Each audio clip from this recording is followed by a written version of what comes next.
Yeni bir videodan da herkese merhaba, ben Sefa Kandemir. Yeni Sanyong Torres EVX. Hemen videonun en başında söyleyeyim. Sunmuş olduğu özelliklere karşın piyasanın en ucuz otomobil olmasıyla yeni Torres EVX sizlerin de dikkatini çekmiş olacak ki onu bir de bizden dinlemek istediniz. Tabi biz ona hala Sanyong diyoruz ama o aslında bir KGM. Yani KG Mobility. 500 km üstü menzili ve ısı pompasıyla yeni Sanyong Torres ya da KGM Torres EVX'e dair bilmeniz gereken her şeyi en anlaşılır şekilde öğrenmeye başlayalım. Şimdi öncelikle şunu bir düzeltelim. İlk kez 1986 yılında yollara çıkan Sanyong, Barış Manço'nun da reklam yüzü olduğu Kore'de bir marka olarak biliniyordu. Hatta 1991 yılında Daimler-Benz ortaklığı sonucu Mercedes-Benz teknolojisi üretilen Musso da apayrı özel bir model. Markanın mazisi de 1954 yılına dayanıyor. Sürekli Çinli otomobillere alışsak da Sanyong Koreli. Hani bizim şu Hyundai ve Kia'nın memleketinden. O yüzden aramızdaki bağ da biraz daha farklıdır. Ve tarihler 2023'ü gösterirken o artık KG Mobility. Malum çağımız artık mobilite çağı. Ve henüz çok yeni olup büyük ilgi uyandıran Torres de artık tamamen elektrikli. İçten yanmalı Torres de aynı tasarıma sahip gibi görünse de tamamen elektrikli oluşunun verdiği karizmayla duruş tamamen farklı. Yeni Torres EVX'e önden baktığımızda boydan boya uzanan gündüz farları dikkatimizi çekiyor. Biliyorsunuz içten yanmalı versiyonda burada panjur bulunuyordu. Panjurun gündüz farına dönüşmesi çok şık olmuş. Sinyallerse yine burada duruyor. Ama ana far grubu artık tampona geçti. İçten yanmalı versiyonda burada sis farları vardı. Artık ana farlar burada olacak. Kesinlikle heybetli ve güçlü görünen bu tasarımın elektrik güncellemesi sonrası da korunması çok hoşuma gitti. Önden baktığınızda biraz daha yüksek görünüyormuş hissi verse de içten yanmalı motorla tamamen aynı şasi üzerinde üretiliyor bizim elektrikli Torres EVX. Profilde de detaylara bakacağız. Profilde o heybet devam ederken yenilenmiş 20 inçlik jantlar çok iyi duruyor. Profil gerçekten çok heybetli. Bunu mutlaka bir Torres'in yanından geçtiyseniz kendinize söylemişsinizdir. Kapı üstüne konumlanan sinyal lambalı aynalar böylesine büyük bir SUV için fazlasıyla yeterli. Ayrıca ben bu Jestun üzerindeki eklentiyi de çok seviyorum. Böyle hafiften bir hardtop havası veriyor. Keza bu teker üstlerinden arka tampona uzanan plastik korumaları da içten yanmalı versiyonla birebir aynı. Farklardan ilki çamurluk üzerindeki şarj soketi ve bu tasarımlarıyla benim çok beğendiğim jantlar. Hatta içten yanmalı Torres sahibi olsam şu jantlarla bir değiştirmeyi düşünürdüm. Biraz daha şehirli ve hızlı gözüküyorlar.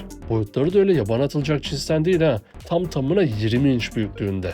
Renk seçeneklerinde ise tamamında 2 ton bulunan latte beyazı, grand beyaz, metal, platinum grisi, Amazon yeşili, dendi mavisi ve uzay siyahı bulunuyor. İçten yanmalı versiyonda aynı yükseklikte olduğunu söylemiştim. Torres EVX'te bataryaların konumu bu şekilde olsa da yangına, çarpışmaya ve darbeye dayanıklı kasası ve batarya teknolojisi sayesinde güvenli arazi sürüşleri de yapabilirsiniz. Milimetre olarak merak edenler için de Torres EVX yerden 169 mm yüksekte. Yarım stepni detayı ve etkileyici LED stoplarıyla arka taraf her zamanki gibi çok etkileyici. Şüphesiz ki Torres EVX'in en karizmatik olduğu kısımlardan biri arka tasarımı. Altıgen stepni uygulamasının artık ikonikleştiği arka tarafta Torres EVX yazısına yer verilmiş. Tabii onu içten yanmalı versiyonla ayıran tek detay bu değil, stoplar da değişti. Dikine led çubukların kaplandığı stoplar 3 boyutlu. Sinyal lambası ise bu yatay şeritten oluşuyor. İçten yanmalı versiyonda geri vites lambası da buradaydı, Torres EVX'te o difüzör üzerine alındı. Böylece arka tarafta daha akıcı bir tasarım yakalanmış. Difüzör demişken difüzör de tamamen değişti. Daha agresif olmasına rağmen daha güçlü görünen bu tasarımda sanki makyajlı Torres havası aldım. Bir yıldız da bu dış tasarıma elektrik hızında gider dostlar. Gelelim boyutlara. Az önce söyledim fakat tekrar etmekte fayda var. Elektrikli Torres EVX ile Torres'in boyutları tamamen aynı. Yani 4715 mm uzunluğunda, 1890 mm genişliğinde ve 1725 mm yüksekliğinde boyutlara sahip. Devasa SUV demiştim. Dingil uzunluğu ise 2680 mm. Yani piyasadaki birçok elektrikli SUV'den ciddi anlamda büyük bir SUV. Sunduğu pratik ve işlevsel özellikleriyle iç mekan her anlamda çok iyi. Yeni Torres EVX'in bu etkileyici iç mekana girdiğimiz anda bu etine dolgun koltuklar bizi karşılıyor. Yanal destekleri fazlasıyla iyi olan bu koltuklara oturduğunuzda ellerinizin arasında tasarımıyla kesinlikle çok iyi duran bu direksiyon simidini buluyoruz. Koltuklarda ısıtma soğutma özellikleri de mevcut. Bu arada videonun altında bir de abone ol butonu var. Bizi abone olmadan takip eden sevgili izleyicilerimize abone ol butonuna basarak kanalımıza abone olmalarını ve ailemize katılmalarını hatırlatmak istiyorum. Cansınız. Burada hala SsangYong logosunu görmek bence iyi bir detay. Altı kesik bu direksiyon ile tek tuşla adaptif hız sabitleyici gibi özelliklere de erişebiliyorsunuz. Direksiyonun hemen arkasında ise içten yanmalı motora sahip Toures'e göre farklı olan dijital gösterge ekranı bulunuyor. İki tane 12.3 inçlik ekrandan oluşan bu panel sayesinde hem araçla ilgili tüm detaylara hem de multimedya özelliklerine erişebilirsiniz. Apple CarPlay ve Android Auto özellikleri de bu ekranda sunuluyor. Elektrikleşmeyle birlikte konsolun tasarımı da tamamen değişmiş. Orta konsoldaki ekran gitmiş. Orası böyle açık bir alan olmuş. Tabii bunun sonucunda da alt konsola erişim kolaylaşmış. Burada hem geniş bir küçük eşya alanı hem de bağlantı soketleri bulunuyor. Üst kattaki alanda ise vites seçim tuşları duruyor. Cep telefonu koyabileceğiniz bir yerli 2 adet bardaklık da burada konumlanmış. Kablosuz şarj istediğiniz takdirde o da kol dayamanın hemen önünde farklı bir tasarımla yerleştirilmiş. Bence bu daha mantıklı olmuş. Hem yerden tasarruf hem de zaten CarPlay'li telefon ortadaki ekran üzerinden izlenebilirken acil durumlarda tam elinizin altında olması daha güven verici. Boyutlarının da etkisiyle çok ferah ve geniş olan kabinde öyle gereksiz fazla aksiyonlu hareketli parçalar yok. Malzeme kalitesi ve dokuya da diyecek laf yok. Gelelim yeni Tourer EVX'in arka koltuklarına. Arka koltuklar görüp görebileceğiniz en geniş diz ve baş mesafesine sahip. Burada tüm donanımlarda standart olarak gelen poşet, çanta ve benzeri şeyleri takabileceğiniz askılıklar koymuşlar. Tabii bizim gibi arabacıların seveceği detaylardan cam perdeleri de çok iyi olmuş. Böyle tepsiler de gayet başarılı. Böyle cep telefonu koyup yerine kahvenizde genç yaşlı çoluk çocuk herkesin makam koltuğu haline gelebiliyor bir anda. Ortada artık bir şaft olmamasına rağmen tüneli halen duran Tourer EVX'in bu detayı da pek fazla önem arz etmez. Burada küçük eşya gözleri ve USB bağlantı noktalarının sunulması arka yaşam alanının konfor özelliklerini arttırmış. Böylece yeni SsangYong Tourer EVX'te ya da KGM Tourer EVX'in kabini her anlamıyla bir otomobilden beklenen her şeyi size sunmayı başarıyor. Peki ya bagaj alanında bizi ne bekliyor derseniz, burada arka koltuklar normal konumundayken 839 litre hacim sunuluyor. Arka koltuklara yatırdığınız anda 1662 litre hacme sahip olabilirsiniz. Fazlasıyla iyi. Güvenlik. Baktığınızda bile güçlü ve sağlam duruşuna ek sunduğu güvenlik özellikleriyle içimiz hep rahat. Yeni Tourer EVX sadece sıradan bir büyük SUV değil elbette.